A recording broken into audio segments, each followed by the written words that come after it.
Chapter 5. And Moses called all Israel, and said unto them, Hear, O Israel, the statutes and judgments which I speak in your ears this day, that ye may learn them, and keep and do them. The Lord our God made a covenant with us in Horeb. The Lord made not this covenant with our fathers, but with us, even us, who are all of us here alive this day. The Lord talked with you face to face in the mount, out of the midst of the fire. I stood between the Lord and you at that time to show you the word of the Lord. For ye were afraid by reason of the fire, and went not up into the mount, saying, I am the Lord thy God, which brought thee out of the land of Egypt from the house of bondage. Thou shalt have none other gods before me. Thou shalt not make thee any graven image, or any likeness of anything that is in heaven above, or that is in the earth beneath, or that is in the waters beneath the earth. Thou shalt not bow down thyself unto them, nor serve them. For I, the Lord thy God, am a jealous God, visiting the iniquity of the fathers upon the children unto the third and fourth generation of them that hate me, and showing mercy unto thousands of them that love me and keep my commandments. Thou shalt not take the name of the Lord thy God in vain, for the Lord will not hold him guiltless that taketh his name in vain. Keep the Sabbath day to sanctify it, as the Lord thy God hath commanded thee. 6 days thou shalt labor, and do all thy work, but the seventh day is the Sabbath of the Lord thy God. In it thou shalt not do any work, thou, nor thy son, nor thy daughter, nor thy manservant, nor thy maidservant, nor thine ox, nor thine ass, nor any of thy cattle, nor thy stranger that is within thy gates, that thy manservant and thy maidservant may rest as well as thou.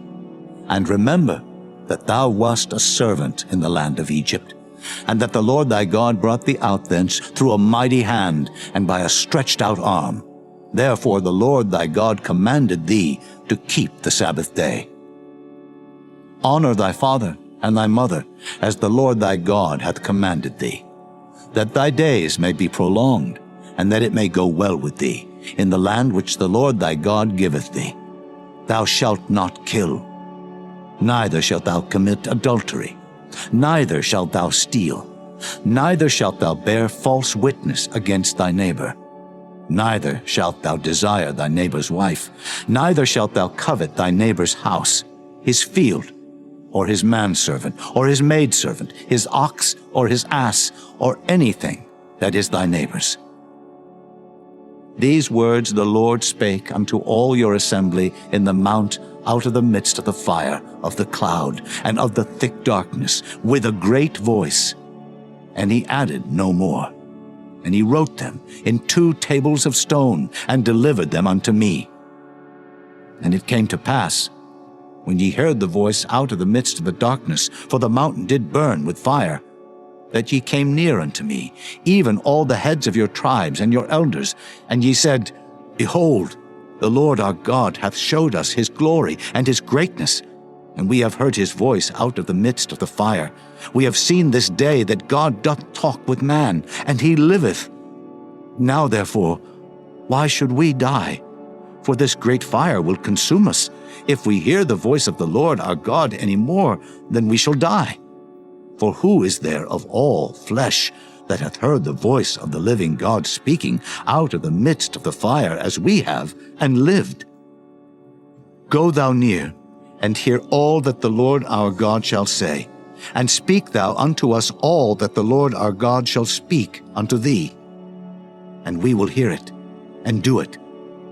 And the Lord heard the voice of your words when ye spake unto me.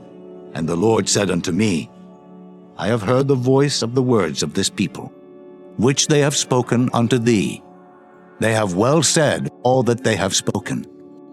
Oh, that there were such an heart in them, that they would fear me, and keep all my commandments always, that it might be well with them, and with their children forever. Go say to them, Get you into your tents again. But as for thee, stand thou here by me, and I will speak unto thee all the commandments, and the statutes, and the judgments, which thou shalt teach them, that they may do them in the land which I give them to possess it. Ye shall observe to do therefore as the Lord your God hath commanded you. Ye shall not turn aside to the right hand or to the left. Ye shall walk in all the ways which the Lord your God hath commanded you, that ye may live, and that it may be well with you, and that ye may prolong your days in the land which ye shall possess.